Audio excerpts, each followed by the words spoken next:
प्रिय दर्शकों, छात्रों, आपका मेरे इस चैनल में हार्दिक अभिनंदन है।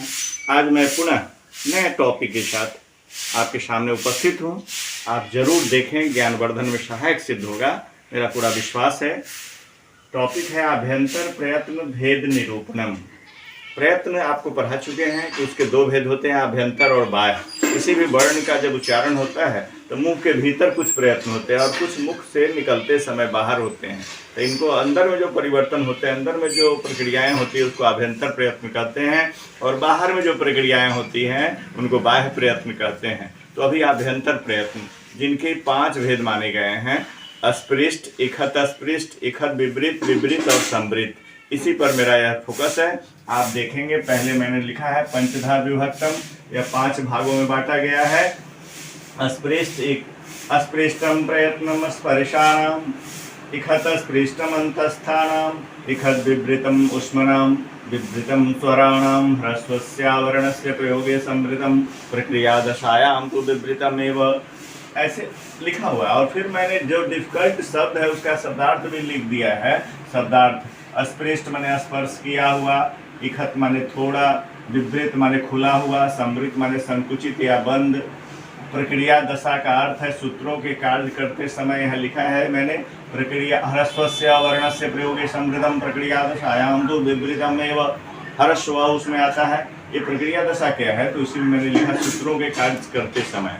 तो जो बहुत बड़े जो संस्कृत के स्पेशली विद्वान होंगे, जो छात्र इसी विषय को पढ़ेंगे, उनके लिए मैं समझाऊंगा। लेकिन आपको तत्काल इन विषयों को जानना है, कोई आपसे पूछ दे कि अभ्यंतर प्रयत्न कौन कौन होते हैं, तो आप कह सकते हैं अस्पृष्ट, इखत अस्पृष्ट, इखत विवृत, विवृत और संवृत, 5 भेद हैं। जिसमें अब इन वर्णों को अस्पृष्ट कहते क्यों हैं, तो कहा कि ये वर्ण क्या करते हैं, अपने उच्चारण के समय में अपने उच्चारण स्थान का पूरा स्पर्श करते हैं। जब उच्चारण स्थान का पूरा स्पर्श करते हैं तो इन्हें स्पर्श वर्ण कहते हैं। इनकी संख्या 25 है, क्योंकि 5 वर्ग हैं, कवर्ग, चवर्ग, टवर्ग, तवर्ग, पवर्ग। तो पांचों को गुना करेंगे तो 5 गुने 5, एक वर्ग में 5 वर्ण आते हैं, तो 25। ये देख रहा है कवर्ग से लेके पवर्ग तक इनकी संख्या 25 है। आप 25 याद रखेंगे, स्पर्श है।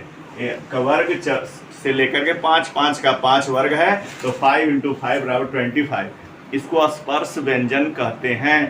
इसलिए मैंने लिखा, इसके लिए संस्कृत में सूत्र दिया है, कादयो मावसानाः स्पर्शाः। क जिसके आदि में हो और म जिसके अवसान में हो उसे स्पर्श कहते हैं। इनकी संख्या 25 है। दूसरा है इखत स्पृष्टम अंतस्थानाम। इखत थोड़ा छूता है। इन वर्णों के उच्चारण के समय जिह्वा जो है वो थोड़ा स्पर्श करती है अपने उच्चारण स्थान का, तो इसीलिए इनका नाम अंतस्थ है।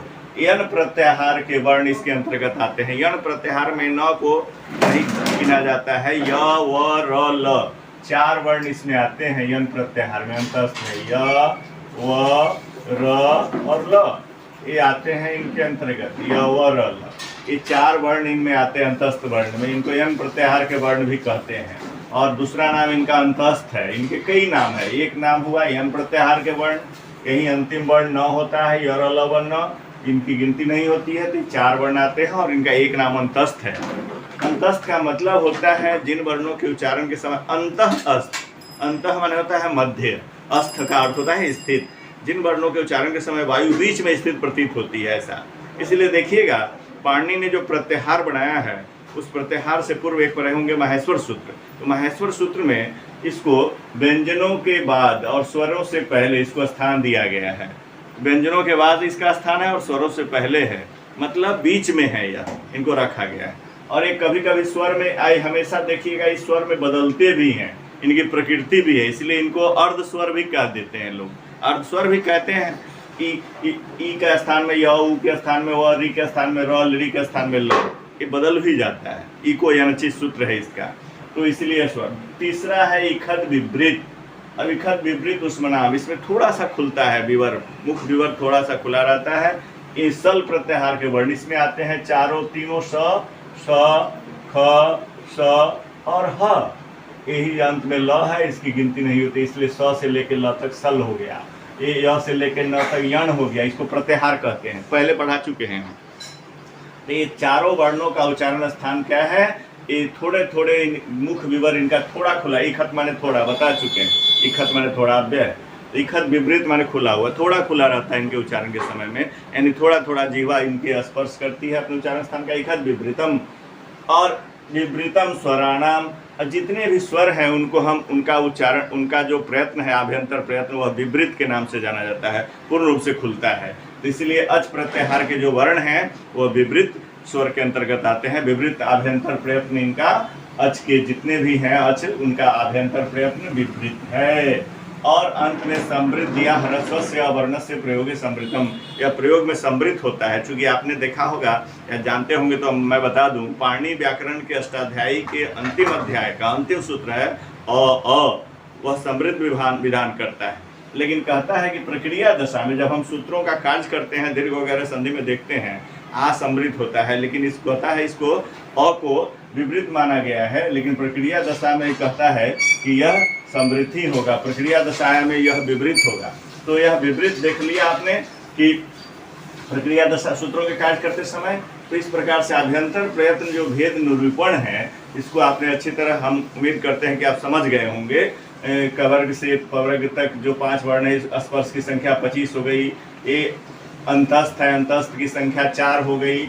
इनको अंतस्थ को यण प्रत्याहार के वर्ण भी कहते हैं, अंतस्थ को अर्ध स्वर भी कहते हैं, इनको सेमी वॉवेल, सेमी वॉवेल के नाम से भी इन्हें जानते हैं लोग, सेमी वॉवेल, अर्ध स्वर।